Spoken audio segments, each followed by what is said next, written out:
Hello everyone, welcome to Sai புவி creation.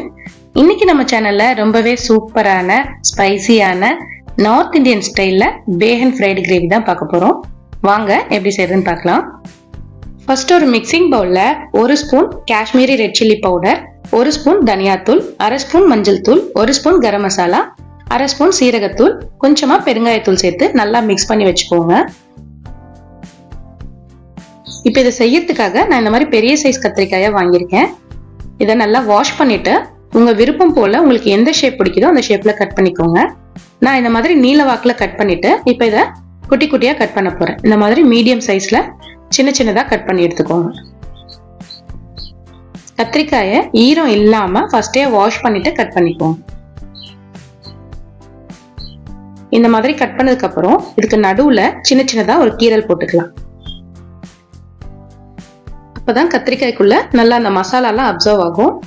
இப்போ நம்ம மிக்ஸ் பண்ணி வச்சிருக்க பவுடரை கொஞ்சம் கொஞ்சமா சேர்த்து நல்லா மிக்ஸ் பண்ணி எடுத்துக்கோங்க.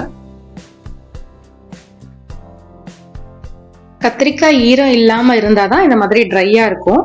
நீங்க தண்ணியில போட்டுட்டீங்க அப்படின்னா பேஸ்ட் மாதிரி ஆயிடும். இந்த மாதிரி எல்லா இடமும் நல்லா மிக்ஸ் பண்ணி வச்சுக்கோங்க. மிக்ஸ் பண்ணிட்டு ஒரு 2 நிமிஷம் அப்படியே வச்சிருங்க. இப்போ ஒரு பேன்ல கொஞ்சமா எண்ணெய் சேர்த்துட்டு மேக்னேட் பண்ணி வச்சிருக்க கத்திரிக்காய் எல்லாம் போட்டு பொரிச்சு எடுத்துக்கலாம்.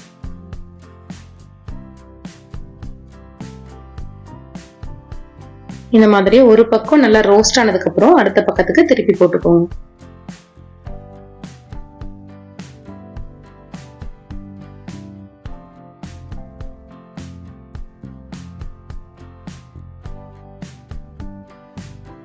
இப்போ எல்லா பக்கமும் நல்லா ரோஸ்ட் ஆயாச்சு.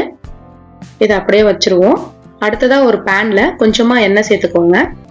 1 ஸ்பூன் கடுகு, 1 ஸ்பூன் சீரகம் சேர்த்து ரெண்டும் நல்லா பொரிஞ்சதுக்கு அப்புறம் 2 மீடியம் சைஸ் வெங்காயம் பொடியா நறுக்கி சேர்த்துக்கோங்க.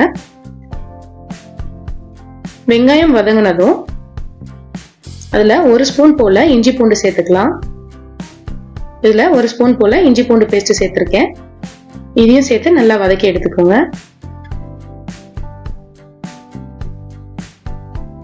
இந்த மாதிரி நல்லா ரோஸ்ட் ஆனதுக்கு அப்புறம் தக்காளி சேர்த்துக்கலாம். நான் 3 பெரிய சைஸ் தக்காளியை விதை எடுத்து அரைச்சு சேர்த்திருக்கேன். இதை நல்லா மிக்ஸ் பண்ணி விட்டுக்கோங்க. தக்காளியோட பச்சை வாசம் போனதும் ஒரு 1/2 ஸ்பூன் போல மஞ்சத்தூள் சேர்த்துக்கலாம். 1/2 ஸ்பூன் காஷ்மீரி மிளகாய் தூள், தேவையான அளவு உப்பு சேர்த்துக்கோங்க. சேர்த்து நல்லா மிக்ஸ் பண்ணி விட்டுக்கோங்க. இது கொஞ்ச நேரம் வேக விட்டுருங்க. இந்த தண்ணி எல்லாம் நல்லா ட்ரை ஆயிட்டு ஒரு பேஸ்ட் பதத்துக்கு வந்துடும். இந்த மாதிரி வந்தோடனே நம்ம இதுக்கு தேவையான அளவுக்கு தண்ணி சேர்த்துப்போம். இதுல 1 கப் போல தண்ணி சேர்த்திருக்கேன். இதை நல்லா மிக்ஸ் பண்ணி கொதிக்க விட்டுருங்க.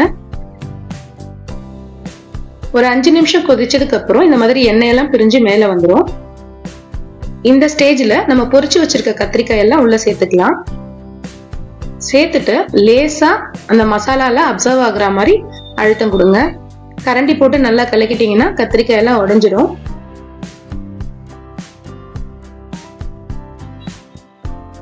ஒரு 2 நிமிஷம் அப்படியே விட்டுருங்க. அந்த மசாலாவோட சேர்த்து அந்த கத்திரிக்காய் நல்லா அப்சர்வ் ஆகிடும். இப்போ நம்ம ஆல்ரெடி கோட்டிங்காக யூஸ் பண்ண மசாலா பவுடரை 2 ஸ்பூன் சேர்த்துக்கலாம். சேர்த்துட்டு லேசா ஷேக் பண்ணி வச்சிருங்க. ஒரு 2 மினிட்ஸ்ல கத்திரிக்காய் கிரேவி ரெடி ஆயிடும். ஃபைனல் டச்சா கொஞ்சமா கொத்தமல்லி இலைகளை தூவி விட்டு ஸ்டவ் ஆஃப் பண்ணிடுங்க. சூப்பரான டேஸ்டியான ஸ்பைசியான நார்த் இந்தியன் ஸ்டைல் பேகன் ஃப்ரைடு கிரேவி ரெடி. வீடியோ பிடிச்சிருந்தா லைக் பண்ணுங்க, ஷேர் பண்ணுங்க, கமெண்ட் பண்ணுங்க. மறக்காம சேனலை சப்ஸ்கிரைப் பண்ணிக்கோங்க. தேங்க்யூ ஃபார் வாட்சிங்.